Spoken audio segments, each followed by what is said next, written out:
코비드-19로 인한 변화들이 적지 않습니다. 우리는 바이러스가 완전히 사라지고 얼른 이전의 삶으로 돌아가기를 바라고 있지요. 하지만 전문가들은 우리의 기대와는 다른 예상들을 내어놓고 있습니다. 어쩌면 우리는 영원히 이전과 같은 삶으로 돌아갈 수 없을지도 모른다고 말이죠.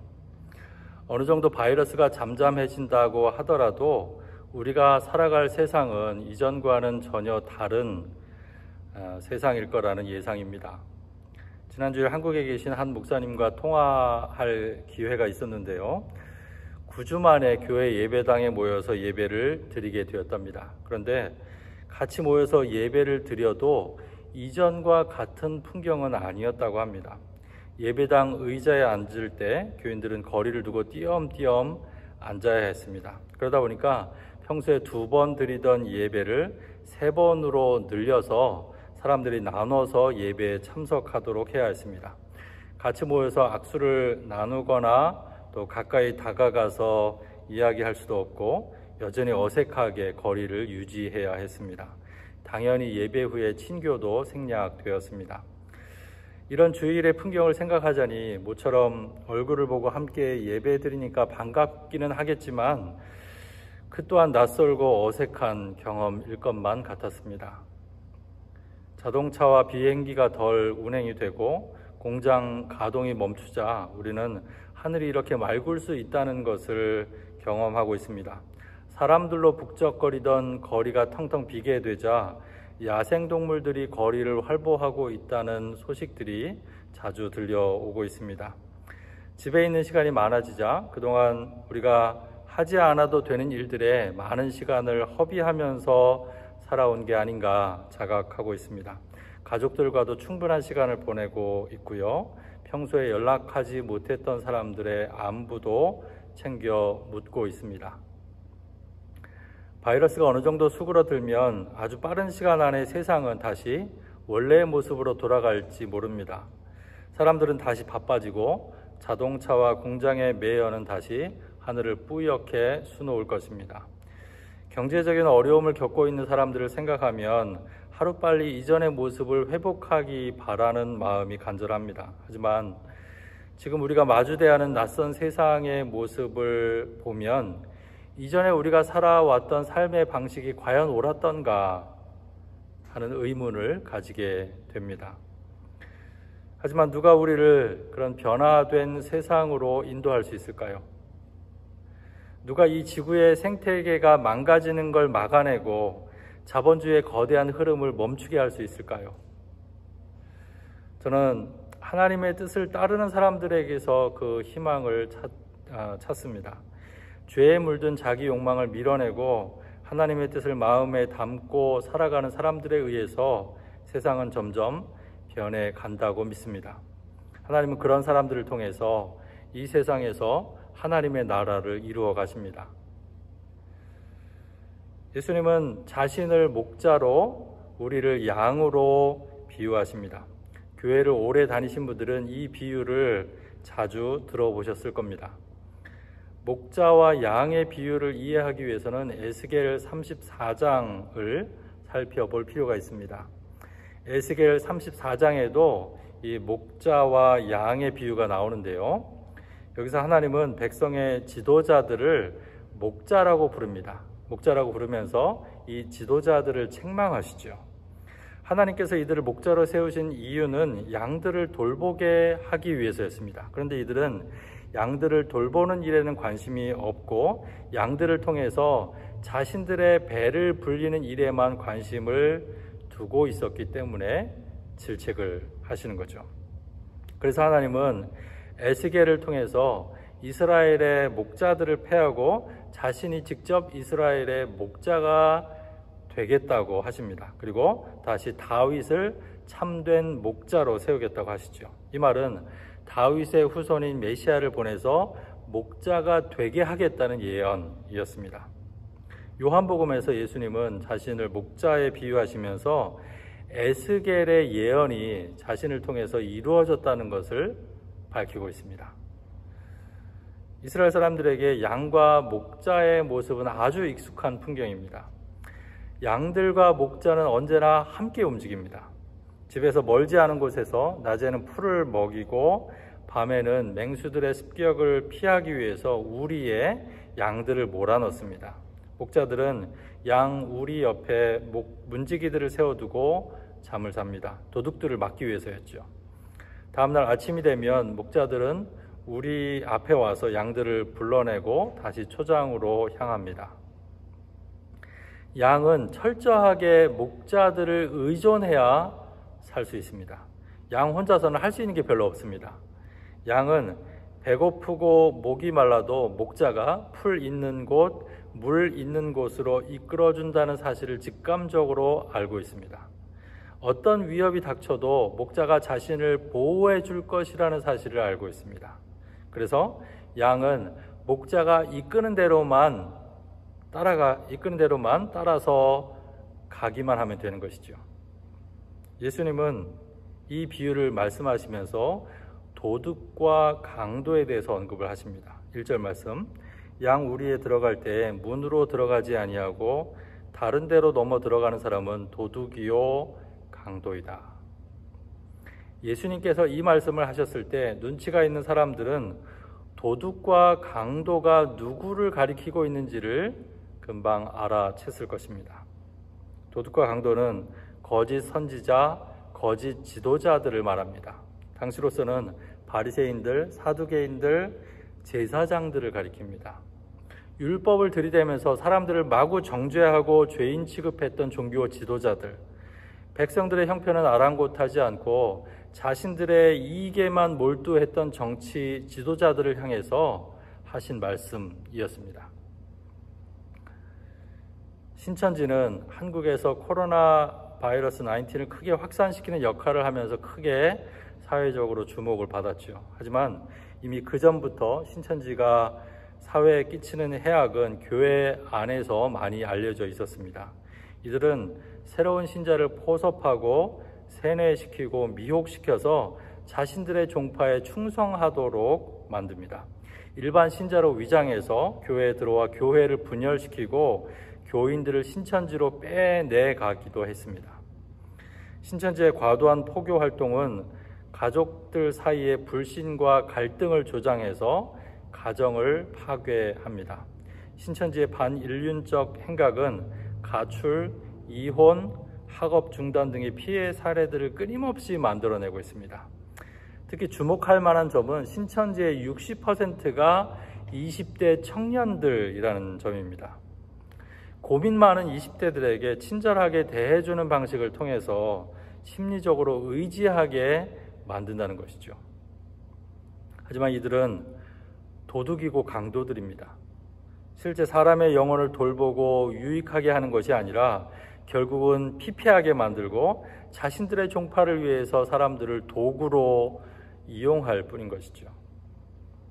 교회는 어떨까요? 페이스북에서 교회 빙고라는 것을 봤습니다.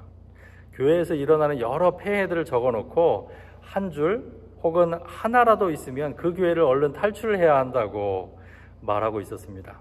이런 내용들입니다. 담임 목사직을 세습하거나 무리하게 건축을 추진하거나 성추행 같은 범죄들을 덮거나 교회 내에서 계급화가 이루어진다거나 목회자나 교회에 충성을 요구한다거나 교회 직원들을 비합법적으로 대우한다거나 하는 것들입니다. 어느 교회에서나 한 번쯤 들어봤음직한 목록들이지요. 거짓 선지자와 거짓 지도자들의 모습입니다. 이단 종파들을 주의해야 한다고 말하지만 교회 안의 모습을 들여다보면 사람들을 속여서 자신들의 이익에 봉사하도록 만들고 영혼을 피폐하게 하는 일들이 사실은 부지기수입니다. 예수님은 그런 사람들을 가리켜서 도둑과 강도라고 사꾼이라고 질책하고 계신 것이죠. 예수님은 이 비유에서 자신을 두 가지에 비유하십니다. 첫 번째는 문입니다. 7절에 보시면 나는 양이 드나드는 문이다 라고 말씀하십니다. 양이 안전하게 보호받고 양식을 보장받는 곳이 우리입니다. 예수님은 그 우리를 드나드는 문입니다. 그래서 누구든지 나를 통하여 들어오면 구원을 얻고 드나들면서 꼴을 얻을 것이다 말씀하시는 것이죠. 그러면서 예수님은 10절에서 이렇게 말씀하십니다.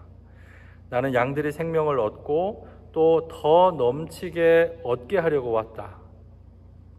이것이 예수님께서 세상에 오신 목적입니다. 이 말씀에는 예수님을 만나지 못한다면 생명을 얻지 못한다는 뜻이 담겨 있습니다. 그러면 여기서 말하는 생명이 목숨과는 다른 차원이라는 사실을 알게 되죠. 이 생명의 의미를 모르는 교회 밖의 사람들도 생명을 목숨과는 다른 차원에서 이해하고 있습니다. 사람들이 흔히 하는 말 중에 하나가 산다고 다 사는 게 아니다 라는 말이죠. 이 말에는 목숨이 붙어 있다고 해서 다 똑같은 삶이 아니라는 것, 더 가치 있는 삶을 살아야 한다는 뜻이 담겨 있습니다. 이런 의미처럼 예수님이 주시려는 생명은 목숨을 초월하고 이 세상에서의 삶을 초월하는 영적인 차원을 의미합니다. 이 생명은 생명의 근원이 되시는 하나님과의 연합을 통해서 영적인 차원에까지 이어지는 생명입니다. 그래서 우리는 이것을 죽어도 죽지 않고 영원히 사는 생명, 즉 영생이라고 부르는 것이죠. 예수님은 이 생명을 우리에게 주시려고 세상에 오셨고 자신이 바로 그 생명을 얻기 위해 들어가는 문이라고 하신 것입니다. 그 생명은 예수 그리스도를 자기 인생의 주인으로 모셔드릴 때 시작이 됩니다. 그리고 성령께서는 우리가 그 생명을 더욱 풍성하게 누리면서 살아갈 수 있도록 돕고 계십니다. 우리는 이 말씀 앞에서 스스로를 점검해 봐야 합니다. 예수님이 말씀하신 것처럼 그 생명을 얻고 있고 그 생명을 풍성하게 누리고 있는가 돌아봐야 한다는 것이죠. 이 생명은 교회 다닌다고 저절로 얻어지는 게 아닙니다. 교회에 와서 열심히 사람들을 만나고 봉사해도 이 생명의 차원과는 거리가 멀 수도 있습니다. 교회 문화를 신앙과 착각할 때 이런 일들이 벌어지죠. 신천지나 교회의 모습을 얘기했듯이 오히려 영혼을 피폐하게 만들고 파괴하는 일들이 벌어지기도 합니다. 교회 다닌다고 저절로 이 생명의 차원에 가까이 다가가는 게 아닌 것이죠. 좀 더 우리는 예수님께 집중해야 합니다. 예수님은 누구든지 자신을 통해서 구원을 얻고 꼴을 얻을 것이라고 말씀하셨습니다. 그 말씀대로 예수님을 만났던 사람들은 모두 새로운 존재로 거듭나는 기쁨을 누렸습니다. 아팠던 사람들은 자리를 털고 일어났고 귀신 들렸던 사람들은 그 억압에서 놓여놨습니다. 제자들은 부활하신 주님을 만난 후에 이전과는 다른 사람들이 되어서 하나님 나라를 살고 전했습니다. 신앙생활이란 이런 생명의 경험을 계속해서 하는 것입니다.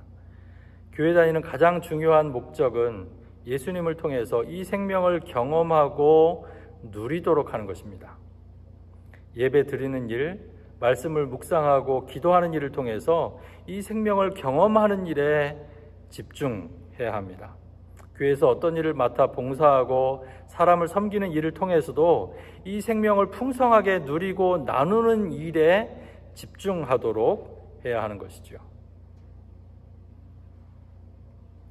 두 번째로 예수님은 자신을 선한 목자에 비유하십니다. 선한 목자의 특징이 두 가지로 제시가 되죠. 첫 번째, 선한 목자는 양들을 위해서 자기 목숨을 버립니다. 선한 목자와 삭군이 구별되는 것은 위기의 순간입니다. 이리가 양떼를 습격할 때 삭군은 양들을 버리고 달아납니다. 자기 목숨이 우선이기 때문이죠. 하지만 선한 목자는 자신을 희생해서 양들을 지켜냅니다. 자기 양떼가 우선이기 때문입니다. 예수님은 자기 목숨을 십자가 위에서 기꺼이 내어 놓으십니다. 우리를 죄와 죽음의 권세에서 해방시키기 위해서이죠. 선한 목자의 두 번째 특징은 양과 목자가 서로를 안다는 것입니다. 우리에 있는 양들은 결코 낯선 사람을 따라가지 않습니다. 왜냐하면 낯선 사람의 목소리를 알아보지 못하기 때문입니다. 하지만 양들은 선한 목자의 음성을 알아듣습니다. 그리고 목자는 자기 양들의 이름을 하나하나 불러서 이끌고 나가죠. 예수님은 14절 말씀, 나는 선한 목자이다. 나는 내 양들을 알고 내 양들은 나를 안다 라고 말씀하십니다. 서로가 서로를 아는 관계입니다. 이 관계는 한쪽 편에서의 일방적인 관계가 아닙니다. 서로의 존재에 대해서 깊이 인식하고 있는 관계입니다. 서로가 서로를 안다고 말할 수 있는 관계가 우리에게는 얼마나 될까요? 그런 관계를 만든다는 것은 쉬운 일이 아닙니다. 그렇게 되기 위해서는 서로 많은 시간을 함께 보내야 합니다. 마음을 열고 진실한 소통을 나누어야 합니다. 서로의 다른 점과 상처도 주저하지 않고 드러내 보이고 보듬어 줄 아는 성숙한 관계여야 합니다. 그럴 때 말하지 않아도 서로가 서로를 알아주는 그런 관계가 되는 것이죠. 우리는 주님과 서로가 서로를 아는 관계에 있을까요? 주님은 우리를 향해서 자신을 선한 목자라고 하십니다. 우리를 알고 우리를 위해서 자신의 목숨을 버리시는 분이십니다. 우리는 주님께서 우리를 아시는 만큼 그분을 알고 그분이 우리를 위해서 목숨을 버리신 만큼 그분을 위해서 우리 삶을 드리고 있을까요? 물론 우리가 예수님만큼 알기도 어렵고 예수님께서 하시는 만큼 하기도 어려울 것입니다. 중요한 것은 우리가 그런 마음을 가지고 있는가 하는 것이죠. 주님을 알기 위해서 힘쓰고 그분을 따라 사는 일에 마음을 쓰고 있는가 하는 것이 중요한 것이죠. 그분을 향한 마음을 가지고 있다면 우리는 그분과 목자와 양의 관계 속에서 살아가고 있다고 말할 수 있는 것이죠. 목자와 양의 비유로 유명한 것은 시편 23편입니다. 시편 23편은 이렇게 시작하죠. 주님은 나의 목자시니 내게 부족함 없어라. 이스라엘 백성들은 자신들이 양이라면 주님이 목자가 되신다고 고백했습니다. 주님이 자신들의 목자가 되신다면 자신들의 삶에 부족함이 없을 것이라는 사실을 믿었기 때문입니다. 주님이 우리의 선한 목자가 되신다는 사실이 얼마나 고마운 일인지 모릅니다. 선한 목자이신 그분은 우리를 알고 우리를 위해서 자기 목숨을 기꺼이 내어 주신 분이십니다. 그렇다면 우리는 그 선한 목자를 따라가는 양이 되어야 마땅합니다. 목자이신 주님의 음성을 알아보고 그 음성을 따라 살아가는 양이 되어야 합니다.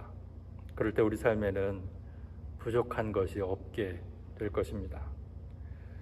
우리 삶을 진정으로 만족시키는 것은 이 세상에서의 부귀 영화가 아닙니다. 돈도 아니고 명예도 아니고 성공도 아닙니다. 예수 그리스도로 인해 주어지는 새로운 생명을 얻고 그 생명을 더욱 풍성하게 누리면서 살아가는 일입니다. 그리스도인은 그 생명을 얻고 풍성히 누리면서 살아갈 뿐만 아니라 그 생명을 나누면서 살아가는 사람들이죠. 그 생명의 방식은 이 세상의 삶의 가치와 기준들을 거부하고 부정합니다. 그래서 새로운 삶의 대안들을 계속해서 만들어내죠. 기존의 삶의 방식에 익숙한 사람들을 향해서 그렇게 살면 안 된다고, 그렇게 살면 모두가 망하는 길이라고 말해줄 수 있게 되는 것이죠. 하나님께로부터 온 생명을 가슴에 품고 사는 사람들, 그래서 새로운 삶의 기준과 방식을 따라 살아가는 사람들, 그런 사람들이 이 세상을 향한 하나님의 희망이 되는 것입니다. 선한 목자이신 그분의 음성을 듣고 그분께 모든 것을 맡기고 따라갈 때 우리는 그분의 양으로서의 부족함이 없는 삶을 살아갈 수 있게 될 것입니다. 같이 기도하시죠. 오늘 우리에게 주시는 말씀을 기억하시면서 성령께서 우리 각자에게 들려주시는 음성에 귀를 기울여 보시기 바랍니다. 같이 잠시 침묵으로 기도하시겠습니다.